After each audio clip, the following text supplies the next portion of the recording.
Assalamualaikum warahmatullahi wabarakatuh. Izin memperkenalkan diri, nama saya M. Syarif Hidayatullah, NPM 2021020446, Prodi Hukum Syariah Hukum Tata Negara kelas B.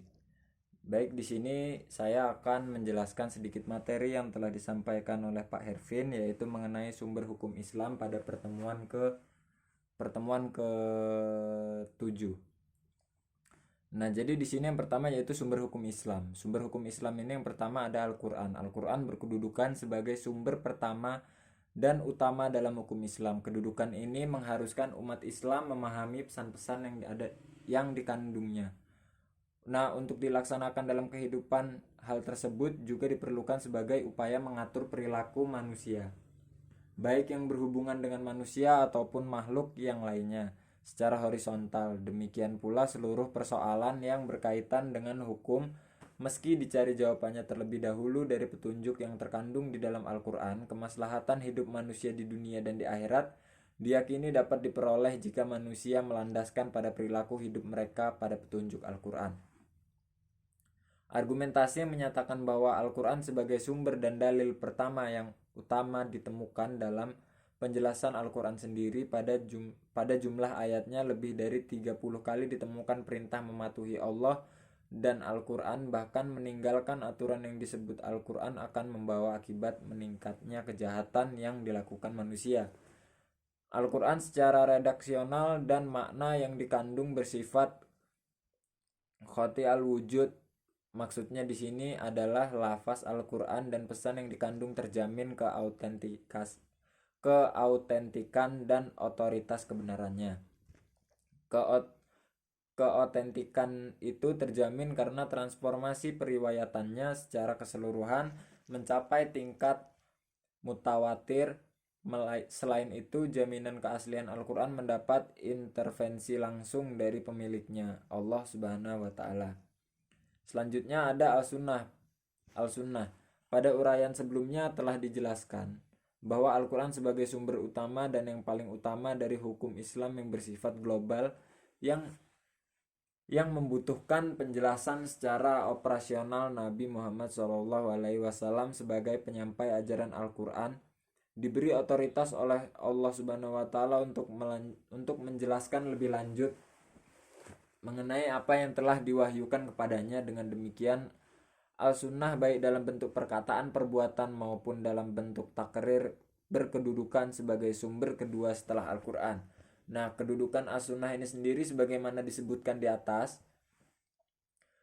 berdasarkan argumentasi bahwa secara normatif ditemukan ayat Al-Quran yang menyuruh untuk taat kepada Rasul.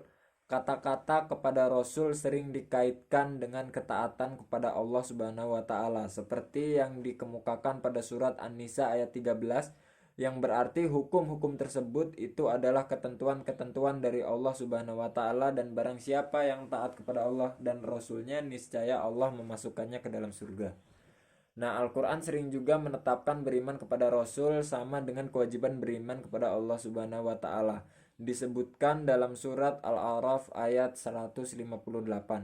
Penegasan Al-Quran juga menyebutkan bahwa perbuatan Rasulullah berdasarkan wahyu yang diturunkan kepadanya, seperti yang disebut dalam surat Al-Najm ayat 3, artinya, dan tidaklah diucapkan yaitu Al-Quran menurut kemauan hawa nafsunya. Nah, selanjutnya yaitu mengenai akal-akal dan proyeksi istijat. Nah, di sini pengertian akal menurut Al-Quran lebih khususnya menurut pengertian pra-Islam, yaitu bahwa memperhatikan alam sekitar dengan otak, yang dimana otak adalah organ tubuh, yaitu akal.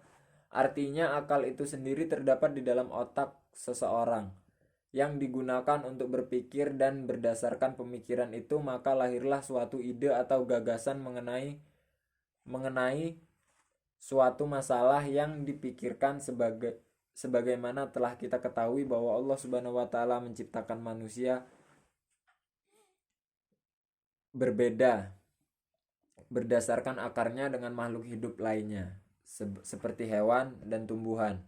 Nah, berdasarkan perspektif Islam, peran akan dibagi menjadi dua, yaitu yang pertama memahami nilai-nilai ajaran agama.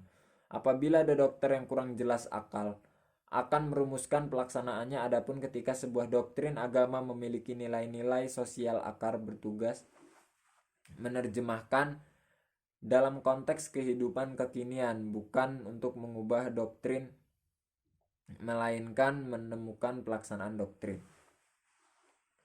Nah, yang kedua yaitu apel yang bertugas memilih dan menyeleksi doktrin agama. Terkadang ada doktrin agama yang temporer atau madaniyah dan doktrin agama yang selalu kontemporer atau makiyah. Terkait hal ini, akal bertugas untuk memilih kemungkinan terbaik pelaksanaannya.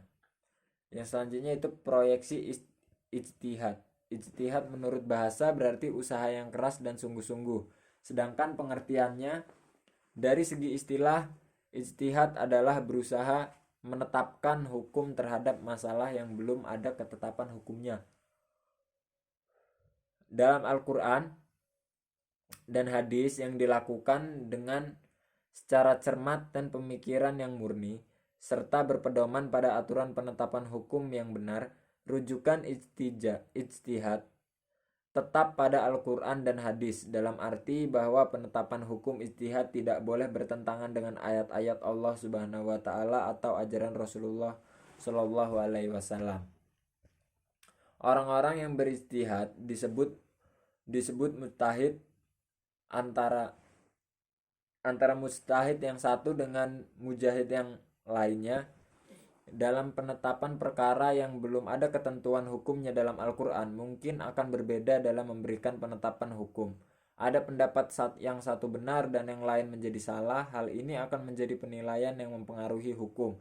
Nah, ijtihad menjadi sumber hukum Islam yang ketiga boleh dilakukan oleh siapa saja yang memiliki persyaratan minimal seperti memahami mafhum ayat atau hadis, memiliki atau menguasai ilmu alat atau seperti nausorob, mengetahui latar belakang suatu ayat atau hadis yang luas pemahamannya terhadap pengetahuan Islam, memiliki loyalitas yang tinggi terhadap agama dan lain-lain.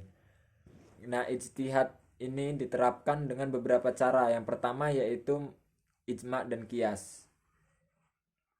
Ijma adalah kesepakatan para mujahid pada suatu masa setelah Rasulullah SAW wafat, nah terhadap suatu masalah. Sedangkan qiyas adalah menetapkan hukum dengan cara menghubungkan suatu perkara yang sudah ada ketetapan hukumnya terhadap masalah lain yang dihadapi dan belum ada ketetapan hukumnya, sedang di antara keduanya sama-sama memiliki sebab yang bisa disepadankan. Nah, mungkin itu saja yang dapat saya sampaikan mengenai materi yang ada pada pertemuan ketujuh ini. Saya akhiri. Apabila ada kesalahan saya mohon maaf, kepada Allah saya mohon ampun. Assalamualaikum warahmatullahi wabarakatuh.